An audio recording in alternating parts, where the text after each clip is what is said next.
We're starting over. Sorry about that. There were some technical difficulties. I'm not always perfect. Sometimes I'm a mess. So, hi Dan. Welcome. Thank you for having me. And you know what? We're all humans. That stuff happens all the time, right? Totally okay. And it's maybe 5 minutes. At least we weren't doing this for an hour before we Oh, realized it. yes. Thankfully. Okay, so we started out with, hey everybody, this is how Dan got into Gateway Gaming. So Dan, why don't you tell everybody real quick again how you Sure. got into tabletop gaming? Okay, so the quick recap, I was in grad school and everyone I was working with was talking about Settlers. I basically forced someone, I was like, what is this game everyone here is talking about? They taught me Settlers, and all those different people at different times taught me Carcassonne, Dominion, Ticket to Ride, and I learned a whole plethora of these games that introduced me into hobby gaming. My wife and I bought Pandemic shortly after that, and pretty much we're hooked from here on out. That's the Yeah, quicker version of it, but perfect. yeah, that's the main idea. Yeah, and then from there, how did you actually get into making games? So, kind of at the same time, I was learning Flux, and I realized, I always played poker and other just bridge, hearts, things of that nature that were just traditional card games, but I never really played a card games with themes. And so I played Flux, and I was like, wow, you can actually add themes and do a lot more storytelling with a card game than I've ever realized was possible. And I was in grad school at the time still, and because it was a long time, and there was this comic that was out that's kind of like the movie Office Space that just makes fun of working in an office. Yes. There was a comic that was basically making fun of everyone going through the miserable time in grad school, and I was like, I want that feeling but in a card game. And Okay. so I kind of took all these influences and created my first game that I published that was it was basically going through submitting a paper for publication and getting these scientific publications out, and just to make us all feel like we're all going through the woes of grad school, and that's kind of what got me into it. And what was the name of that game? It was called PhD the game. Awesome. Who published it? Yeah, Did you self publish? I did. Yeah, I did it. So that one I did on Kickstarter. That was my first Kickstarter. It was very small, and I self print. I printed through the Game Crafter, so I Mm-hmm. did their print on demand services for it, and it was great because it was a good intro into how publishing works, printing, working with graphic designers and artists, and it did well enough that it funded my second game, which was that I published. That was Dino Dude Ranch, and that kind of spilled into everything else. So it worked out really well. And now you're making a full on like Final Fantasy Tactics adventure game. Like that's incredible.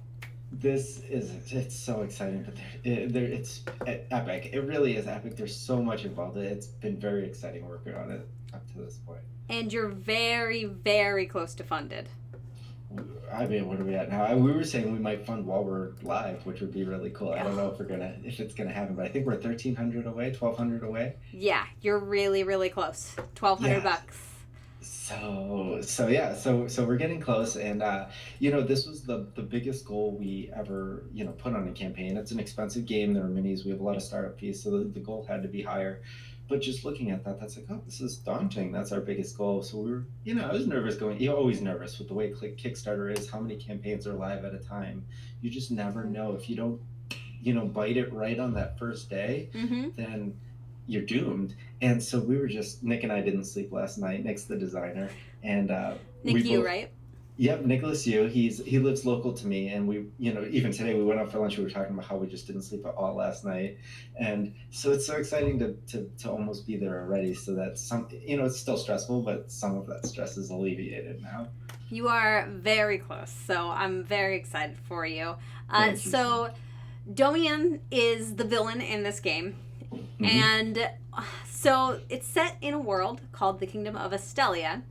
What Hmm. made Domian this way, and what did the players need to do to really overcome her grasp on this kingdom? Sure. Yeah. So I'll kind of go through it again. I mentioned it before, but I don't want to. For anyone who might have missed it, Yeah. I'll cover it again. There are five main characters, and they're all in different places when the game starts. And so Roberta's the guard, and she's kind of the head guard of the village. Um, there's Elwyn the wizard, and he's just doing his morning study for his, he's studying his magic books, and the archer Olette is chasing this goblin warband that attacked her caravan, and and there's a cleric, and there's a sorry. I'm going through all the characters. My mind is all garbled, but everyone's doing different things. The cleric, she's leading the morning prayer, and what's happening is the goblin warband that Alette is chasing is attacking this village from two sides. They're attacking at the gate and the back of the village, and it's a choose your own adventure campaign. So right at the start, you're prompted with which fight do you want to go to first, and you choose that, and that starts your interwoven story that carries through the whole book. And there are hints at the beginning that there's this new magic that is kind of born with this new baby crying for the first time, and that's possibly what this Goblin Warband is here for.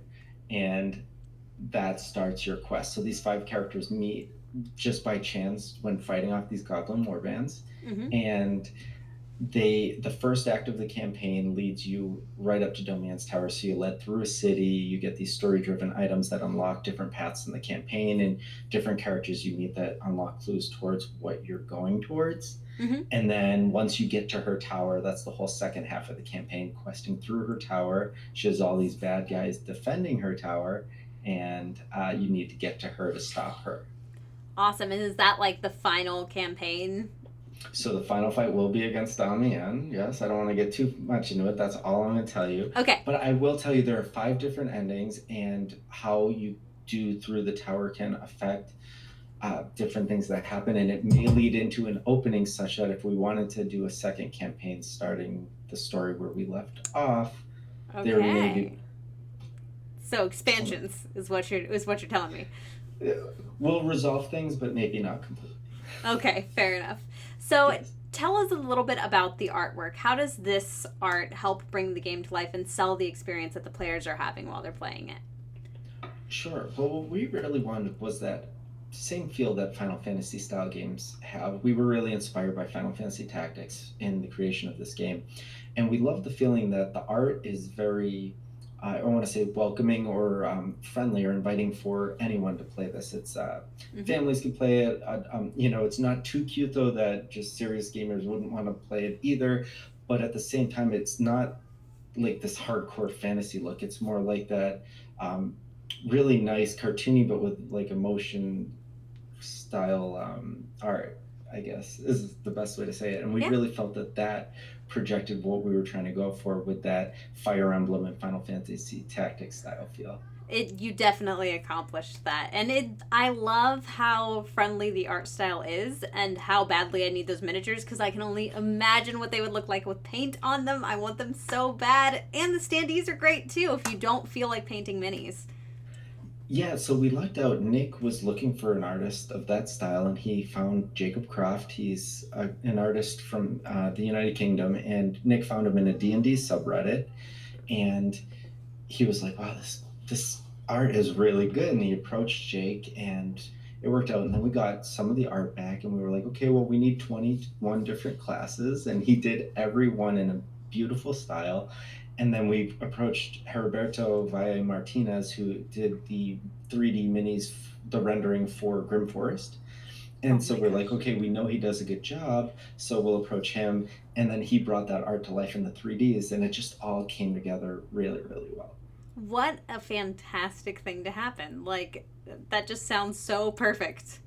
Yeah, Nick and I keep saying I mean, we've worked with amazing. If you see, I think you were talking about you have the About Us image that we used on the campaign, the number of people we've worked with on this. And Yeah. Nick and I keep saying we've really assembled this dream team. Everyone's been, I mean, sometimes you work with people and you have problems or it doesn't always go as planned. And everyone has done a spectacular job and we've worked really well together and it's just come together really well. Knock on wood. I mean, everything's gone really smoothly and it's just been great. Yeah, tell me all about your team because I'm currently showing everybody the pictures of them. That way they can see. Sure. Well, I mean, to start, we had 4 artists. So So Jacob Croft, many. yeah, 4. It was unbelievable. I mean, because we had so many pieces for this game, and we didn't want it to take 10 years just to do artwork on. So Jacob Croft did the main artwork for the characters and the main bad guy bosses, and then we found Calico it's Maher. I don't know how to pronounce it, if it's Mar or Mayor, but she did the artwork for all of the supporting bad guys, the minions, the character classes that have pet classes. So there's a warlock with an imp, and a beast trainer with a wolf and a necromancer with skeletons. So she did all those pet classes. Mm-hmm. And we showed her Jake's art and we were like, we want you to match his style. And she did that. And then Alicia Volkman did all of the kind of background art. So she did the not the playboard. She did the game boards, the tiles, the terrain tiles, walls, items. She did like resurrection potions and story-driven items. And then Heriberto did the 3D minis. It's all came together Yeah. so It beautifully. You must be so proud. did. Yeah, and then we had 5 graphic designers because we had to put all that artwork onto components. And again, it was like one person did the rule book, one person did the scenario guide, one person did most of the cards in the game, and everyone had their own job because they were all big jobs, and Yeah. they all did amazing. And so basically, it was someone was working on something, and we're like, we need more people. So we would just contact people that we had references for. Most of them I had never worked with before, and some of them I have, but always first time with people. It's a new experience, and we've met some great people that I've already approached about like we're just going to work on every project together now because it went so well. That's fantastic. Yeah. So tell us about the different pledge levels and what people can get in the various pledge levels. Sure. So the base game includes everything you need to play the full campaign, and it includes lots of components. There's 5 miniatures, 800 cards, a lot of punch boards with a lot of tokens, game boards, terrain tiles, and everything you need to play the full game. If you want more options, so we haven't gotten too much into it, but there's a full freeform character class system where you can level up pretty much any way you want. Oh. And yeah, and so if you want, we can talk about that in a few minutes. But the expansion adds more character classes. So if there's just more things you want to do, this adds 3 new classes that kind of work a little different than the classes in the base game, just for more options. And then there's a mini for the main boss, Domian, as well. Oh, And that's awesome because she's a really cool character. I don't want to swear on it, but she's pretty BA, right? Like she's got these horns and big wings, and she's pretty. You don't want to mess with her. And And so, for people who play Dungeons and Dragons, if you're looking even just for miniatures to play Dungeons and Dragons with, this might be something you're interested in backing for those minis because they are really cool. thank you. Yeah, and then we have one more pledge level, which includes a painted miniatures for the heroes as well. So Mm-hmm. it's everything: the base game, the expansion, and then painted minis. Painted miniatures. That's amazing. Did you like hire a company to do that, or is the factory doing it? We have 2 separate people doing it right now because we had such a high demand and we kind of predicted that might happen. So we had backup plans. Yeah. Well, so we didn't want to inundate too many painters with too many sets because then it would take forever. So each painter were like, okay, 20 to 30 sets if they could do whatever they felt comfortable doing. So there's a really, really good professional painter who lives close to us who we knew had done good work. So we contacted them first, and they were very happy to work on the project, but they were limiting it to 20 sets just to stay on Of schedule. course.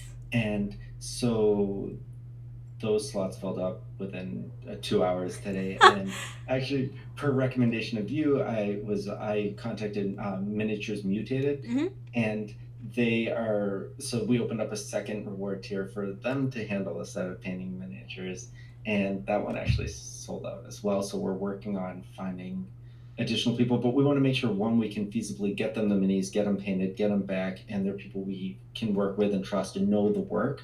We want to see the type of work that they've done. So we don't want to just add more tiers without vetting who we could work with. Right. Absolutely. But we're trying to troubleshoot that because we just didn't expect it to go that fast. So I mean, it's a really cool reward tier for $140. Like, that's what you spend on a couple of D&D books. And to get painted miniatures is phenomenal. Well, so for me too, I love painted miniatures, and I'm terrible at painting them. So I feel like I'm just going to ruin my game if I do it. And so it's nice to have that option. Like I know a lot of people love painting their own, so most people probably won't. But if you're like me and you want a pretty set that you're just like, I can never do this, Mm-hmm. then we wanted to offer something like that for people to bling out their set. Yeah. Absolutely. Completely understandable. So Adventure Tactics is on Kickstarter right now. You are currently $1,300 away from funding. You are very, very, very close. Not even 1,300. Sorry, 1,200. Is it 1,200 now? I haven't checked it. It's at $35,472. Oh my gosh, so close. So close. I'm not gonna sleep tonight. Don't sleep. And I do have one final, very, very important question for you. So you have currently backed 188 Kickstarters. Oh, you looked at that, did you? Yes, I did. And some of them are live now. I just want to know, are there any that you want to share the Kickstarter love with? That way people can check them out. Yeah, so one I'm really excited about, it's not necessarily a game Kickstarter, but it's by Travis Hill, who he does rulebook editing and he's big in the board game industry. And it's a story writing campaign that he was doing for the Break Kickstarter promotion that they're doing right now. Mm-hmm. And the way he's doing it is you pick a genre of story, and every backer writes a small paragraph of it and then mails it to the next backer, and they add a paragraph and then they mail it on. And so he spells it out like you're responsible for postage and mailing it on once you write your paragraph, and you have to do it in a timely fashion, but we're going to build a story together. And I thought that was an awesome idea. So I backed that one right away, and I'm so excited to be a part of that. So that one I'm really, really looking forward to. That is super cool. I like that the horror pledge and the science fiction pledge and the fantasy pledge and the noir pledges, the romance pledge, they're all sold out. Like, they all just immediately... That's amazing. Yeah, well, what happened too was I went to back it, but I was moving and I didn't have internet. And when I got in, I really wanted to be in on the horror pledge. And when I signed up, it was all sold out, and I didn't realize he added more. And so I was a little heartbroken. And I was like, okay, I'll back a genre I don't want to do, but to still support him. But then I saw horror too, and I was like, yes. And so it's only $2. I think it's $2. So I mean, it's pretty reasonable, and then 50 cents per stamp. Awesome. And then two others I'm looking at. On the Rocks is one I just backed today. That's by Michael Pitre and of Pentry Games. Yep. And he's just a really nice guy. He's been following along with tactics, and he introduced himself just a while ago when I was talking about it, and we've been talking since. And he's really passionate, and he's put a lot of hard work and love into this game. So I know he's going to do that well. And then the last one I'm backing that's active is Drift of Dreams. It's a graphic novel based on a tabletop RPG, I believe. I didn't know a lot about it, but I just discovered it 2 days ago, and it was this somewhat Afrofuturistic world that seemed really interesting, with these beautiful gods and magic that just really seemed like a fresh new breath of life into that type of storytelling. And so I really was pretty excited about that one, and so I backed that one for a copy of the softcover book as well. Yeah, I'm a big fan of Swordfall in general. The Swordfall RPG world is just absolutely gorgeous, and they're doing such good work. I was going to say, so are you familiar with it? Because I saw it 2 days ago and I hadn't heard about it before, but when I saw the artwork and the story that was on the page, I was like, oh, this is really interesting, and I backed for the graphic novel, but I didn't know much about the RPG.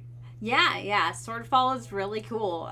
Brandon is a buddy of mine on Twitter, so we talk a lot, and I really love the representation that they have, especially of, like the gender spectrum, and then on top of that, having realistically represented strong characters that I think are just absolutely fantastic. You don't see a lot of this in mainstream RPGs, and I'm just in love with everything that they touch.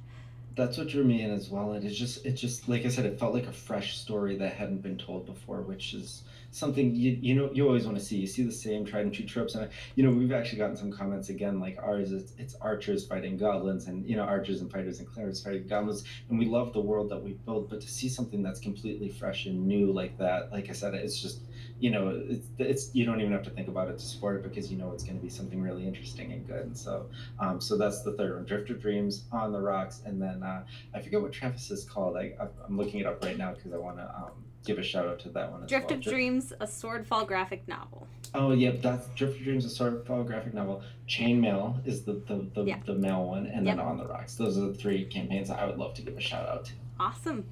Well, Thank you so much for joining me. Before we go, I'm going to play the video for the Kickstarter campaign that is yours. That way everybody knows what they're getting into, and hopefully you can head on over to the Kickstarter campaign based on the link below and back the campaign because you could be the person that funds it. We're that close. Please do it. That would be great. Then I can go to bed. Yeah. Get Dan to sleep. All right, let's watch this. Thanks. Sharpen your swords. Ready your spells. Gather your allies. The ruthless Queen Damian rules the kingdom of Estelia with an iron fist. But an ancient prophecy has emerged which threatens her reign. Your adventure starts in a humble village, leads you across the kingdom, and eventually to the seat of the Queen's power, the peerless and ancient Tower of Greylock. Adventure Tactics Damian's Tower is an encounter-based, campaign-driven cooperative game with a completely free-form level-up system. Begin your journey as one of 5 basic classes and battle your way through a branching campaign where you choose your own path in an attempt to overthrow the evil queen. With each encounter, you will level up and unlock over 15 elite classes, adding new actions, equipment, and abilities. Each class has multiple levels to explore, advance along one track, or add skills from another. Mix and match to customize your ideal hero. The hero and story are entirely up to you. It's your adventure, your choice. Will your team find the right combination of classes and powers in time to stop Queen Damian? Let the adventure begin. Adventure Tactics, Damian's Tower.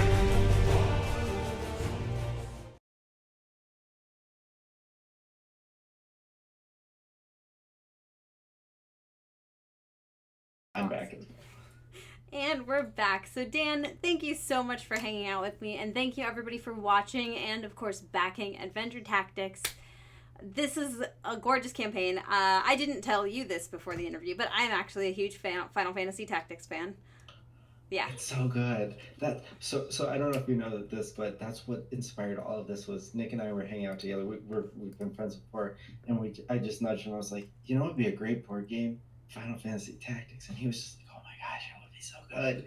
Yeah. And so that's what started all of this. It's such a good game. And yes, it's so great to hear that, you know, you're a fan of it too. It's just, we've loved it forever. And so that's what inspired the whole game. So. I remember distinctly sinking 450 hours into it as a teenager with my little brother. Oh my gosh. But it's totally worth it. We were commenting in a feed the other day because we were saying the fact that so many people still have it so deeply embedded in their hearts and their minds is a testament to how good that game actually was. Yeah, and I still have my original PlayStation CD for it. And do you really? Yeah, I've been collecting video games. I have everything that I've played since I was 3 years old in perfect condition. That's amazing. Yeah, I'm a video game collector, but I have a lot of board games too. So my mom got rid of all my stuff as I was like going to college or something, and when I lost systems that I didn't have anymore, and so I've been looking for Final Fantasy Tactics, and I can't find it for less than like $100 anywhere. So yeah. I've been trying to find it. So that's amazing that you still have it. Check Facebook Marketplace. Okay, yeah, it's helpful. All right, everybody. Thank you so much for joining us. Thank you, Dan, for joining us. Help Dan sleep. Go back Adventure Tactics. And I will see you after Gen Con. Well, I'll see Dan at Gen Con, but I'll see everybody else after Gen Con. Thank you so much for having me. I really appreciate it. I'll see you guys later. Thanks. Bye. Bye.